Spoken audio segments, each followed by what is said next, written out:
பாமக பொதுக்குழுவில் அன்புமணி உரையாற்றி வருகிறார். அந்த காட்சிகளை தற்போது நேரலையில் காணலாம்.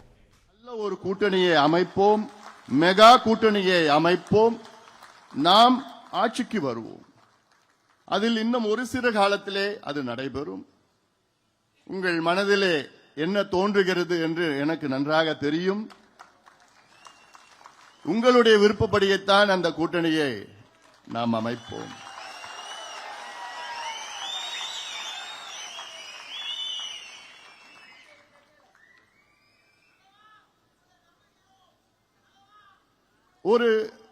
எனக்கு முன்பு பேசியவர்கள் ஒரு சிலர் சொன்னார்கள், தமிழ்நாட்டில் நம்முடைய வாக்கு விகிதம் 6 விழுக்காடு 7 விழுக்காடு.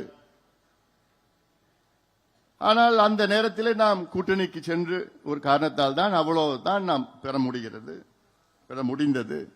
அதற்கு ஒரு எடுத்துக்காட்டு, இப்போ இந்தியாவிலே தேசிய அளவில் மொத்தம்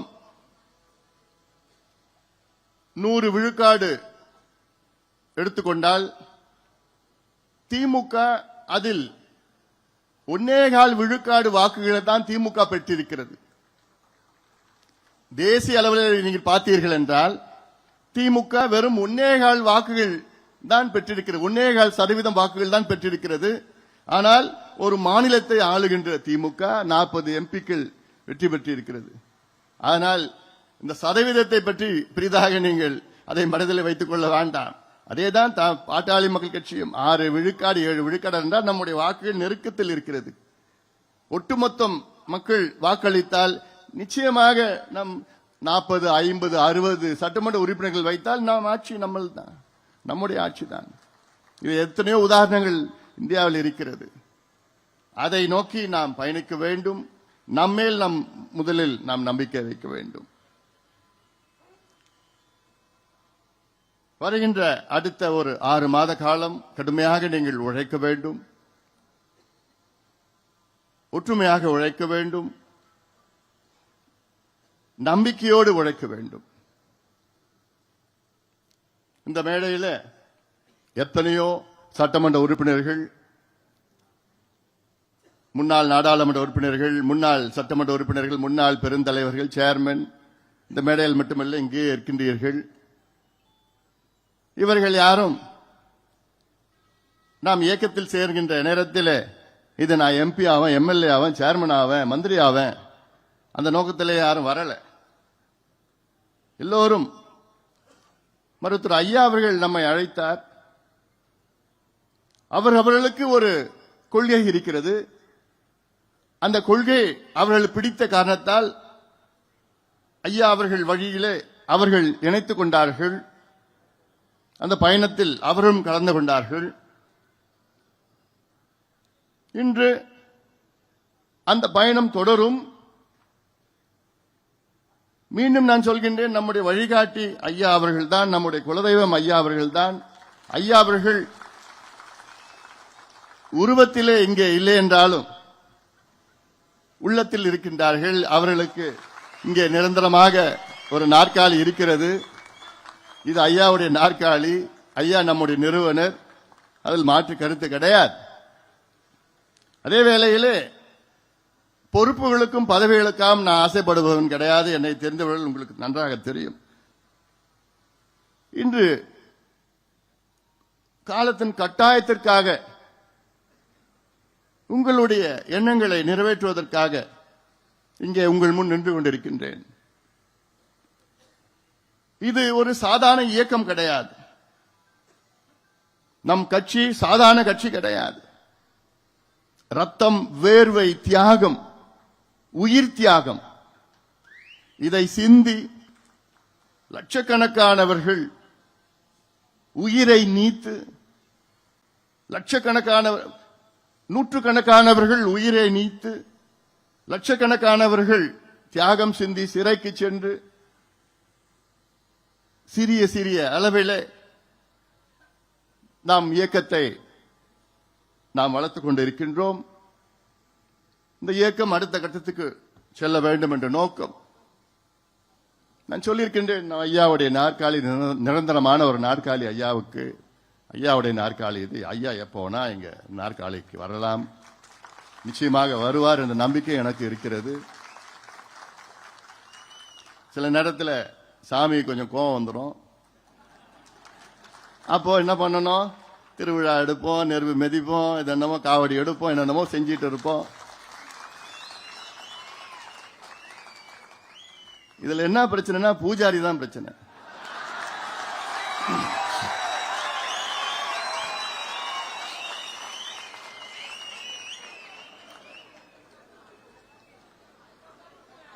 நம்ம என்னென்ன செய்யறோமோ செய்யறோம், சாமிக்கு என்னென்ன வழிபாடு செய்யறோமோ செய்யறோம். ஆனா அந்த பூஜாரி இடையில கொஞ்சம் தடை. அதேதான் இன்னைக்கு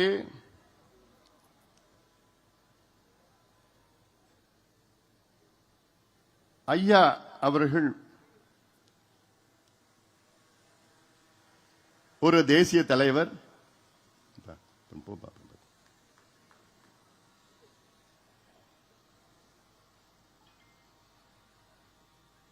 ஒரு சாதனையாளர், ஒரு சமூக சீர்திருத்தவாதி, சோசியல் ரிஃபார்மர்.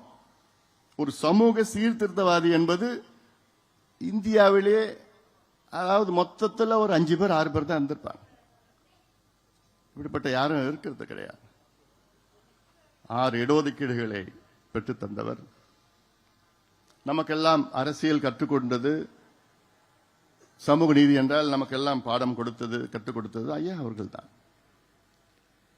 ஆனால் இன்றைக்கு ஐயா அவர்களால் இந்த இயக்கத்தை, நம் கட்சியை நிர்வகிக்க அதில் ஒரு சூழல் இருக்கிறது. இது சில செய்திகள் என்னால் வெளியில் சொல்ல முடியாத ஒரு சூழல். அந்த காரணத்துக்காகத்தான் நான் ஒன்னும் ரொம்ப பிடிவாதக்காரன் கிடையாது. நான் சொல்றது நம்ம எல்லாம் சேர்ந்து செய்யலாம்.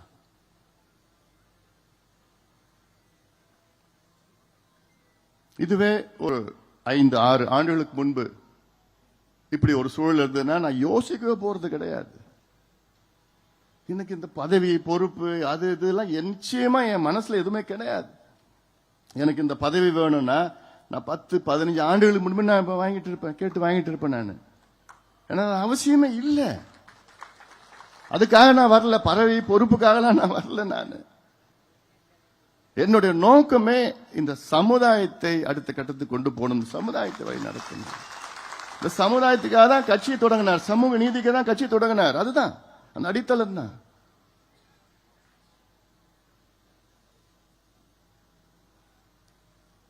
இன்னைக்கு ஐயாவை சுத்தி இருக்கின்ற ஒரு சில சுயநலவாதிகள் என்னன்னு சொல்றதுன்னு தெரியல. இல்ல குள்ளநெறி கூட்டமா, தீய சக்திகளா, பூஜாரியா,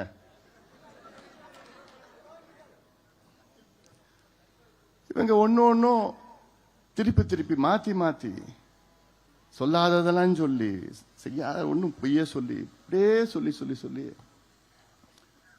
ஒரு சில பேர், நிறைய பேர் மனசுல, உங்க மனசுல எல்லாம் எவ்வளவு வலி இருக்கும்னு எனக்கு தெரியுது. எனக்கு நீங்க இங்க வந்திருக்கிறீங்க, உங்க ஒவ்வொரு மனசுலயும் இந்த கண்ணு வேணுமா, இந்த கண்ணு வேணுமா என்ன சொல்லுவீங்க?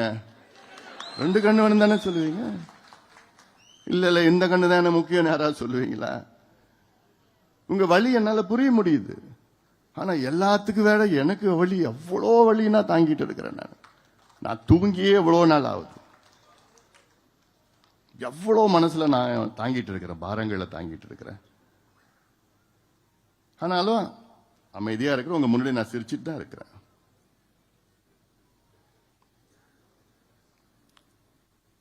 ஏன்னா ஒரு தலை பக்கமா செய்திகள் வெளியில வந்துட்டு இருக்குது. தினம் ஏதாவது ஒரு செய்தி, தினம் நம்மளை பத்தி, அது நம்மளை பத்தி, என்ன பத்தி, இப்படி பண்ணிட்டான், அப்படி பண்ணிட்டான், இதை செஞ்சிட்டான், அப்படி செஞ்சிட்டான். ஆனா அதை மறுத்தோ அதை பத்தி பேசி அப்படி பண்ணனா அது அப்படி நானும் அதை பத்தி தான் பேசினேன். அப்புறம் ஐயா பேர் கெட்டு போயிடும்.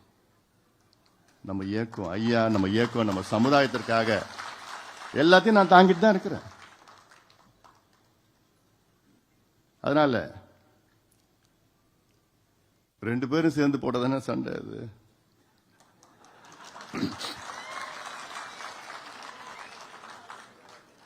நேத்து கூட நீதிமன்றத்திலிருந்து வெளியில் வரப்போ அப்புறம் தீர்ப்பு வந்தது.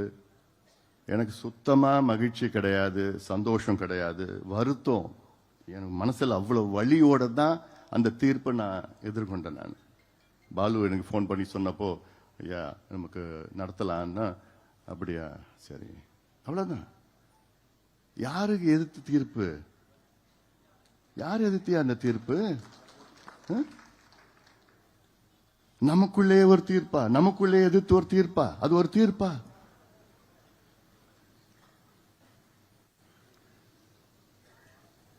அதனால இது நமக்கு ஏதோ வெற்றி அப்படிலாம் நிச்சயமா என்ன பொறுத்த வரைக்கும் வெற்றி கிடையாது. இது நம்ம குடும்பம், நம்ம எல்லாம் குடும்பம், இவ்வளவு பெரிய குடும்பம், நம்ம கட்சி, நம்ம குடும்பம். அதுதான் என் மனசுல ஆழமா என்னைக்கு நான் கடைசி வரைக்கும் அதுதான் எனக்கு என் மனசுல இருக்கும். நான் உங்களுக்கு தெரியும், என்னை பத்தி மீடியாவை, ஊடகத்தை மணி கணக்கில் நான் சந்திச்சு நான் பேசுவேன். மீடியானா இது கேளு, எத்தனை கேளுன்னா கேளு, நான் பேசுறேன், நான் சொல்றேன், என்ன வேணா கேளு. இன்னைக்கு நான் மீடியா சந்திச்சு 2 மாசம் ஆகுது. ஏன் என் வாயில ஏதாவது ஒண்ணு பிடிங்கி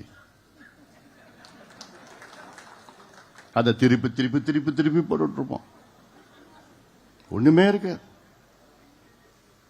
ஆனா இதே மீடியா நானும் நடக்கிறேன், திருப்போரூர்ல நடக்கிறேன், செங்கல்பட்டுல நடக்கிறேன், உத்தரமேரூர்ல நடக்கிறேன், கும்மிடிப்பூண்டியிலையும் திருவள்ளூர்லயும்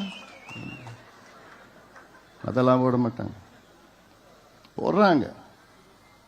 ஆனா அதுக்கு அதெல்லாம் அவங்களுக்கு முக்கியத்துவம் கிடையாது. திருப்போரூர்ல, திருவள்ளூர், கும்மிடிப்பூண்டி பகுதியில் பாவம் அந்த மக்கள் 1704 ஏக்கரை இழக்கிறாங்க. அதுல ஒரு அம்மா, நான் போயிட்டு வந்து அடுத்த நாள் அந்த அம்மாவுக்கு ஹார்ட் அட்டாக் வந்து இறந்துட்டாங்க. அந்த என் நிலம் 3 ஏக்கர் தான், இறந்துட்டாங்க. ஐயோ என் நிலத்தை எடுத்துக்கிறாங்க, என் நிலத்தை எடுத்து. இதெல்லாம் செய்தி கிடையாது. ராணிப்பேட்டைக்கு போறேன், அங்க ஆயிரக்கணக்கான மக்கள் தினம் அந்த குரோமியம் கழிவுகளை நிலத்தடி நீர் மூலமா குடிச்சிட்டு இருக்கிறாங்க, சுவாசிச்சு இருக்கிறாங்க. பெர்மிசிபிள் லிமிட் ஆஃப் குரோமியம் வந்து 0.05 milligram per litre, 0.05 milligram per litre. ஆனா அங்க 277 மில்லிகிராம் பெர் லிட்டர் அங்க இருக்கு. அடையார் கேன்சர் இன்ஸ்டிடியூட்ல சொல்றாங்க, அதிகமா கேன்சர் வர்றது ராணிப்பேட்டை பகுதியிலிருந்து வருது. ஆனா இதெல்லாம் ஒரு செய்தி ஊடக நண்பர்களுக்கு இல்லை. இதெல்லாம் செத்துட்டு இருக்கிறாங்க மக்கள்.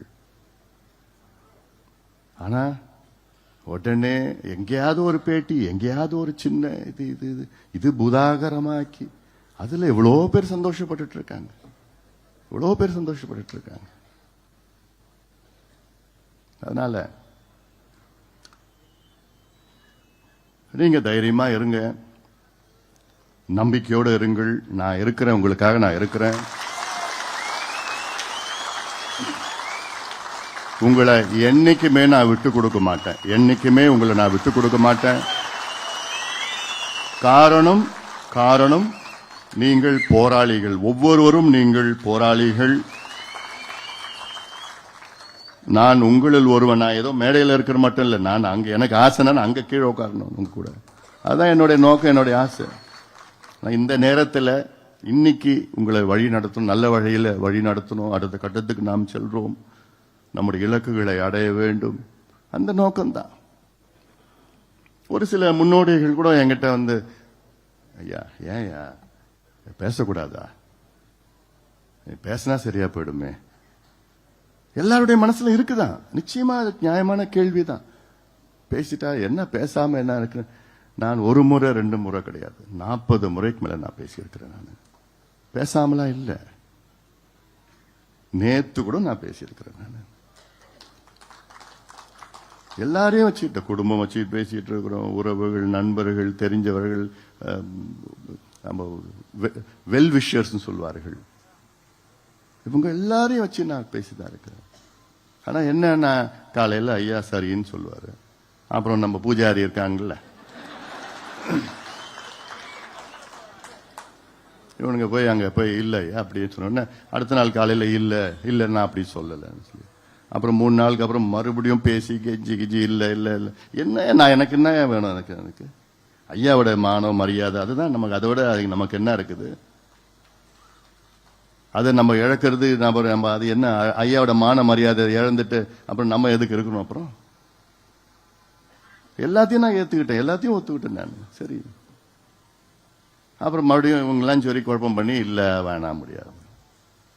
கடைசியில் என்ன, இப்ப என்ன, கொஞ்சம் நாளுக்கு முன்னாடி இல்ல நிர்வாகிகள், இப்ப கட்சி நிர்வாகிகளை 2 பேரும் சேர்ந்து கையெழுத்து போடுவோம்னு சொன்னது ஒத்துக்கிட்டாரு. 10 நாளுக்கு 15 நாளுக்கு முன்னாடி ஒத்துக்கிட்டார். இப்ப நாளுக்கு கொஞ்சம் 5 நாள் 6 நாள் இல்ல நான் மட்டும் தான் போடுவேன்.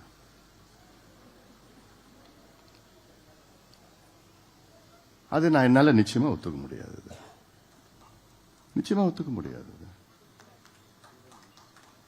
ஏன்னா அது உள்ள நான் போக விருப்பம் இல்லை எனக்கு. அது எனக்கு எல்லாமே சேர்ந்து பண்ணணும். அது ஒரு கட்சி, ஒரு இயக்கம். சில பேர் சொன்னாங்க மேடையில் கூட, நிரந்தர தலைவர். எந்த இயக்கத்துக்கும் நிரந்தர தலைவர் கிடையாது, நிரந்தர நிறுவனர் தான் தலைவர். என்பது நீங்க முடிவு பண்ணுறது தான், பொதுக்குழு முடிவு பண்ணது தான் தலைவர். நீங்க யாரு முடிவு பண்றீங்களோ அவங்க தான் தலைவர். நம்ம கட்சி ஜனநாயக கட்சி. இதுல நீ தான் தலைவர், நீ தான் பொதுச் செயலாளர், நீ தான் பொருளாளர், நீ தான், அதெல்லாம் இல்ல. நம்ம கட்சி டெமோக்ராட்டிக் பார்ட்டி, பொதுக்குழு. நீங்க தான் நம்ம கட்சியினுடைய பலம். நீங்க தான், you are the most powerful people in the party. பொதுக்குழு நீங்க முடிவு பண்ணாதான். நீங்க கடந்த முறை என்னை தேர்வு செய்தீர்கள், 3 ஆண்டு காலம் எனக்கு கொடுத்தீர்கள். இன்று இன்னும் 1 ஆண்டு காலம் எனக்கு மீண்டும் தலைவர் பொறுப்பை நீங்கள் கொடுத்திருக்கிறீர்கள். அதனால இதெல்லாம் ஏன்னா எனக்கு என்னன்னா, எனக்கு எவ்வளவு ஒரு பக்கம் எனக்கு கஷ்டம், வருத்தம், தூக்கம் இல்லை, என் கண்ணெல்லாம் பார்த்தாலே தெரியுது. என்ன கேட்பேன், என்னப்பா இவ்வளோ சூப்பரா எவ்வளோ இழைச்சிட்டேன்னு கேட்பேன். நான் இழைக்கல, அது தானா இழைச்சிச்சு. ஏன்னா பிளே ஸ்டோர் மற்றும் ஆப் ஸ்டோரில் இருந்து பாலிமர் செயலியை QR கோடு மூலம் பதிவிறக்கம் செய்யுங்கள். செய்திகளை உடனுக்குடன் பெறுங்கள்.